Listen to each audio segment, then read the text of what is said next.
Bonjour tout le monde, je suis Ali Berriche, enseignant des mathématiques au collège Abdallah Al-Yachi. Devant vous, la deuxième partie du cours Théorème de Pythagore des deuxièmes années à PIC. Entamons cette partie par l'énoncé du théorème de Pythagore. Théorème. Si un triangle est rectangle, alors le carré de la longueur de l'hypoténuse est égal à la somme des carrés des longueurs des deux autres côtés. Autrement dit, si ABC est un triangle rectangle en A, alors BC carré est égal à AB carré plus AC carré. BC, c'est l'hypoténuse. AB, le deuxième côté, AC, le troisième côté. Remarque, le théorème de Pythagore ne s'applique qu'au triangle rectangle. Passons à la dernière partie du cours. Exemple. Premier exemple, ABC est un triangle rectangle en A tel que AB est égal à 3 cm et AC est égal à 4 cm. On doit calculer la distance BC. On fait alors un dessin. ABC triangle rectangle en A, AB est égal à 3 cm, AC 4 cm et BC c'est l'inconnu. C'est la longueur à chercher. On a un triangle rectangle qui est ABC rectangle en A. On connaît deux longueurs, AB et AC. On cherche la troisième longueur qui est l'hypoténuse BC. On utilise donc le théorème de Pythagore. Appliquons le théorème de Pythagore. On sait que ABC est un triangle rectangle en A. D'après le théorème de Pythagore, l'hypoténuse au carré est égale à AC au carré ou bien CA au carré plus AB au carré. On remplace CA par 3 cm et AB par 4 cm. Donc on aura BC carré est égal à 4 au carré plus 3 au carré, ce qui signifie que BC carré est égal à 16 et 3 au carré c'est 9. Donc BC carré est égal à 25. On cherche BC tel que BC carré est égal à 25. Quelle est donc la valeur de BC? On cherche un nombre tel que son carré est 25. Quel est ce nombre?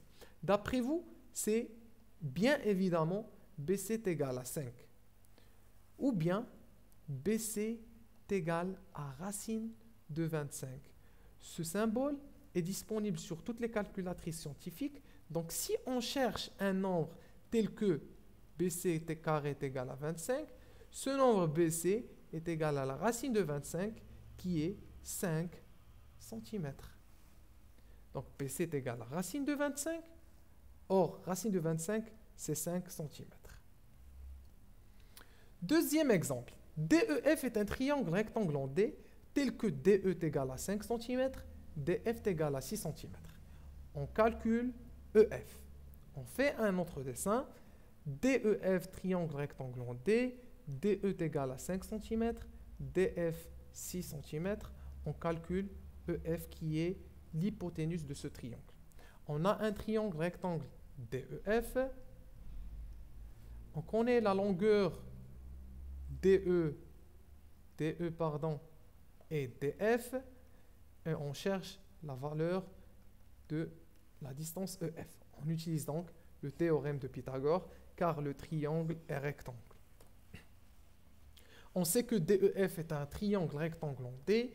D'après le théorème de Pythagore, le carré de l'hypoténuse est égal à ED carré plus DF carré. On remplace chaque distance par sa valeur connue, 5 au carré plus 6 au carré. On aura EF carré est égal à 25 plus 36, alors EF carré est égal à 61. On cherche un nombre EF tel que son carré est 61.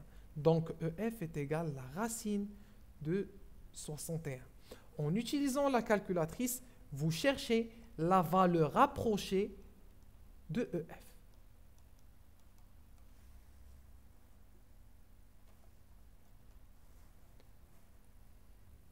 Dernier exemple, on a GHI, un triangle rectangle en I, tel que GI est égal à 2 cm et GH est égal à 3 cm.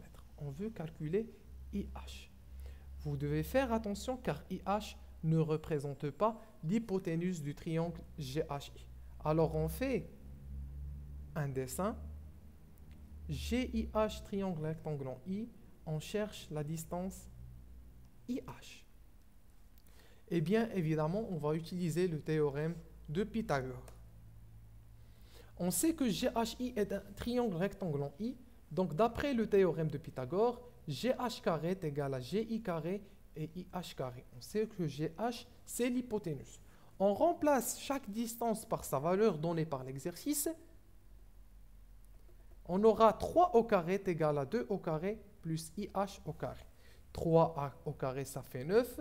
2 au carré, 4 plus IH carré. On utilise les propriétés des équations. 9 moins 4 est égal à IH carré. L'opposé de 4, c'est moins 4. 9 moins 4, ça fait 5. Or, IH carré est égal à 5. On cherche un nombre IH tel que son carré est égal à 5. Quel est ce nombre d'après vous? Bien évidemment, IH sera égal à la racine de 5.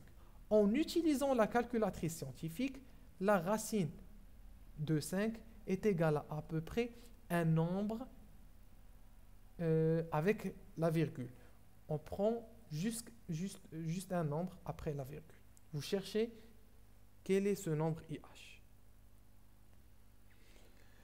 On y est à la fin de cette vidéo, de cette partie du cours de théorème de Pythagore.